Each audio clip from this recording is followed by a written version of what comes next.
পোনপ্ৰথমে নমস্কাৰ দেই ৰাইজ। তো এইফালে দেখিছে নহয় চুলিৰ অৱস্থা কি হৈ গৈছে গ, মানে অৱস্থাই নাই, একদম জধলা মধলা হৈ গৈছে ৰাইজ।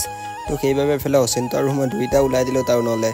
তাৰপাছতে কি আৰু ৰাইজ, এইফালে দুইটা আহি গ'লোঁ চেলুনলৈ। আৰু এইফালে চেলুনত আহি পেলাই কিছু মানে চাপৰিগিৰিও কৰি দিছোঁ ৰাইজ।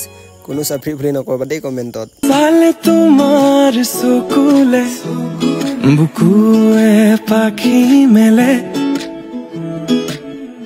নাচবাচোন এনেদৰে মৰমে লাজ কৰে।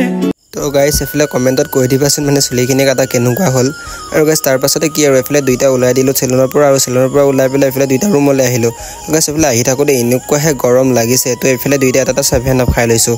আৰু এইফালে 7 আপ খাই লৈ হাতত আলু লৈ এইফালে গাইজ আমি ঘৰ পালোহি। আৰু এইফালে ঘৰত আহি পেলাই আজিৰ মিনি ব্লগটো গাইজ ইয়াতে সামৰিছোঁ। যদি তোমালোকে ভাল পাইছা সকলোৱে লাইক কমেণ্ট কৰি দিবা আৰু শ্বেয়াৰো কৰি দিবা ৰাইজ।